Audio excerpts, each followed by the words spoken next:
जय श्री कृष्ण. मी कुणिका आणि कुणिकास किचनमध्ये आपल्या सर्वांचं स्वागत करत आहे.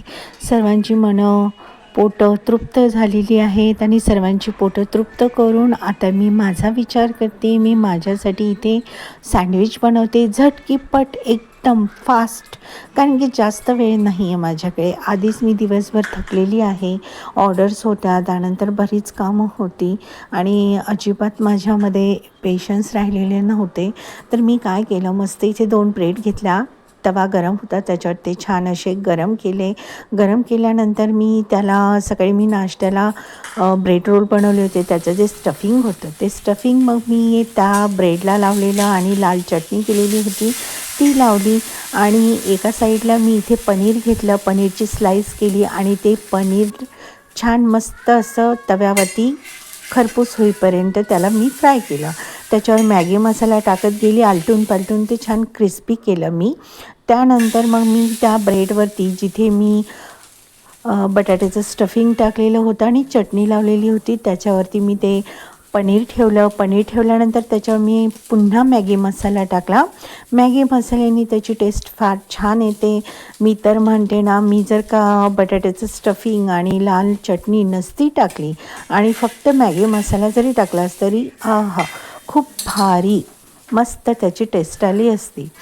तर असो, मी इथे बटाट्याचं सारण पण होतं स्टफिंगचं, सकाळी मी ब्रेड रोलला केलेलं ते पण लावलं आणि लाल चटणी पण लावली आणि मग त्याच्यावर मॅगी मसाला टाकला आणि त्यानंतर मस्त कांद्याची, काकडीची, गाजरची आणि टमॅटोची स्लाईस केली आणि ती त्याच्यावर टाकली.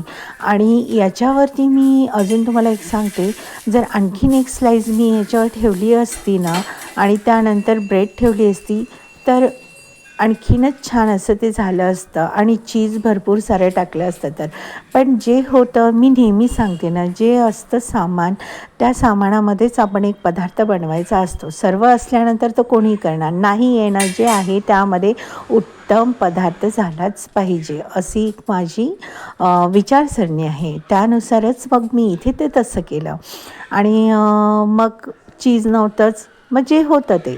आणि मग इथे मी असं सँडविच बनवलं आणि मग ते पुन्हा मी याच्यावरती तव्यावर छान क्रिस्पी केलं, आलटून पालटून मस्त. आणि क्रिस्पी झाल्यानंतर ते मी कटरनी कट केलं. आणि आता ते जे मी इथे उलटणी वापरते ना, ते कटर बेसच आहे पिझ्झाचा. त्याने पिझ्झासुद्धा कट होतो, असं नाही की त्याला राऊंड्सच पाहिजे, यानेसुद्धा होतो मस्त. त्याने मी कट केला आणि मी सुद्धा माझं पोट अशा पद्धतीने तृप्त केलं. काय होतं आहे, सारखं काम करून आणि सारखं तेच बनवून मला खाण्याची इच्छा होत नाही. पण काय करणार, काम करायचे, कष्ट करायचेत ना आपल्याला, आता खाल्लं तर पाहिजेतच ना. मग मी अशा पद्धतीने माझ्यासाठी पटकन झटकीपट होणारा हा पदार्थ म्हणजे सँडविच, तो मी माझ्यासाठी अशा पद्धतीने बनवला आणि मी सुद्धा माझं पोट तृप्त केलं.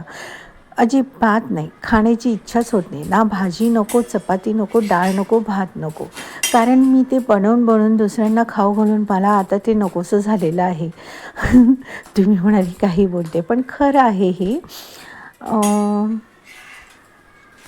उगाच मी बडबड करते.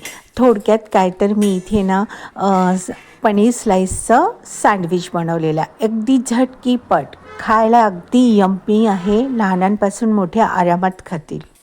आणि इथे एक जरी सँडविच खाल्लं तर पोट टम्म भरून येतं, दुसरं खाण्याची इच्छा होत नाही, कारण इतकं ते टेस्टी आहे आणि अगदी दाबून दाबून टम्म भरलेलं असतं. त्यामुळे एक जरी खाल्लं तर पोट भरून जातं. आणि जर तुम्ही असं मधल्या वेळेला लहान मुलांना म्हणा किंवा आपल्यासारख्यांना पण बनवून जर दिलात ना, तर अतिशय उत्तम. या ठिकाणी तुम्ही ब्राऊन ब्रेड पण वापरू शकता. मी म्हटलं माझ्याकडे जे होतं अवेलेबल मी ते केलं. ब्राऊन ब्रेड असेल तर अतिशय उत्तम आहे आणि त्यामध्ये तुम्ही चीज पण भरपूर टाकू शकता.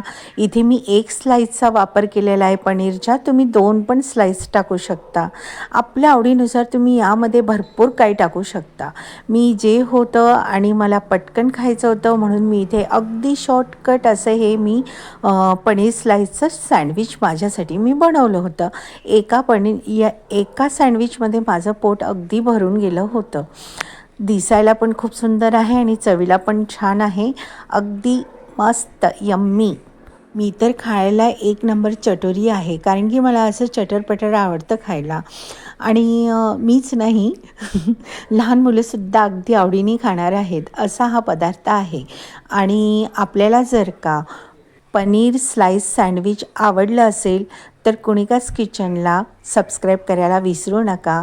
आणि ज्यांनी कोणी सबस्क्राईब केलेले त्यांनी माझ्या रेसिपी बघाव्यात, लाईक कराव्या, शेअर कराव्या आणि घरी आवर्जून करून बघा आणि मला कमेंटमध्ये सांगा. पण महत्त्वाचं तर मी नेहमीच सांगते, अजूनपर्यंत कोणी सबस्क्राईब केलेलं नसेल कुणिकास किचनला तर प्लीज सबस्क्राईब करावं. आणि ज्यांनी केलेले त्यांनी रेसिपी बघाव्यात, लाईक करावे, शेअर करावे. अशा पद्धतीने मी आपल्याला स्लाइस पनीर सँडविच ही रेसिपी शेअर केली. छेड़ो ना हमें छेड़ो ना, ऐसे क्यों जिद करते हो. रूठो ना अब रूठो ना यूं, बाबूजी आ जाओ क्यों डरते हो. मुश्किल है करे तो क्या करें, कैसे जान बचाए हम. माने ना माने हमारा कहना, कैसे इसे समझाए हम. जाओ बाबा जाओ ना यूं सताओ, कर दो हमें माफ तुम.